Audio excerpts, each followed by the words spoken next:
इधर supreme court ने बिल्किस बानो मामले में गुजरात सरकार के फैसले को पलट दिया है। बिल्किस बानो मामले में सुप्रीम कोर्ट ने गुजरात सरकार के फैसले को पलटते हुए दोषियों की सजा माफी रद्द कर दी गई, यानी कि अब दोषियों को फिर से जेल जाना होगा। रिपोर्ट देखिए।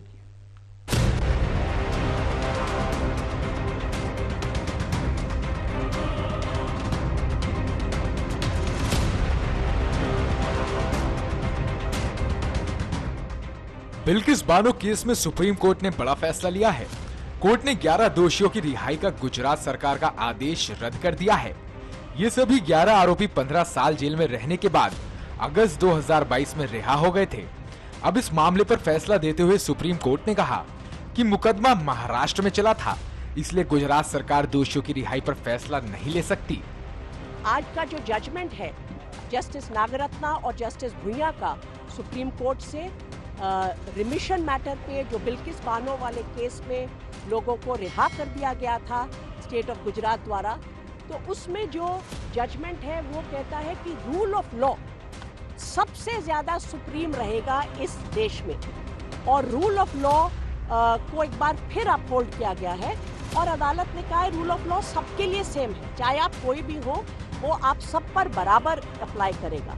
मैं तो ये कहूंगी कि इससे एक भरोसा जो हम सब देशवासियों का है रूल ऑफ लॉ पर, उसका एक बार फिर हमारा भरोसा इस पर वापस आता है कि हाँ, रूल ऑफ लॉ अदालत हमेशा अपहोल्ड करेगी, चाहे सामने कोई भी खड़ा हो। और उन्होंने कहा है कि जो गुजरात स्टेट ने जिस तरह इस केस में रिमिशन ऑर्डर्स पास किए हैं, उनको कोई पावर नहीं, जो पावर है वो अप्रोप्रिएट गवर्नमेंट इस केस में महाराष्ट्र है, क्योंकि ये पर्टिकुलर केस जो 2002 में जो हिंसा हुई थी गुजरात में, उससे ये पूरी इंसिडेंट निकलता है, जिसमें इस पर्टिकुलर इंसिडेंट में 14 से ज़्यादा लोगों की हत्या हुई थी और जो ये अक्यूज्ड हैं उनको उसमें कन्विक्ट किया गया था, और 3 औरतों के साथ गैंग रेप, उसमें बच्चों की भी हत्या हुई।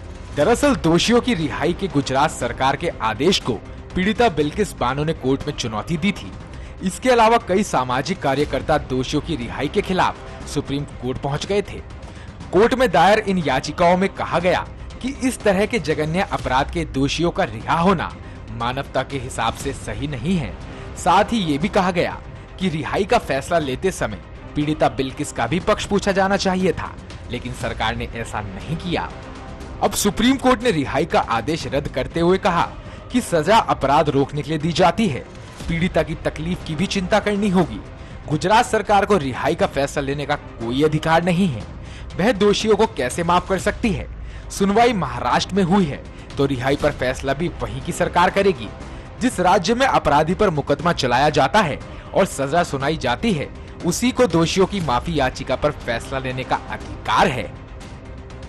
कोर्ट ने ये भी कहा कि भले ही यह दोषी लगभग 1.5 साल से बाहर हैं, लेकिन उन्हें वापस जेल भेजने का फैसला लेते समय इस बात को महत्व नहीं दिया जा सकता। देश कानून के शासन के आधार पर चलता है। गुजरात सरकार के जिस आदेश के आधार पर यह रिहाई हुई, वह कानून गलत था, इसलिए दोषियों को इसका लाभ नहीं मिल सकता और वह 2 सप्ताह के भीतर समर्पण कर वापस जेल जाएं। इस कमेंट के साथ ही कोर्ट ने मई 2022 में जस्टिस अजय रस्तोगी के उस फैसले को भी रद्द कर दिया, जिसमें 11 दोषियों को गुजरात सरकार से शीघ्र माफी के लिए अपील करने की अनुमति दी गई थी।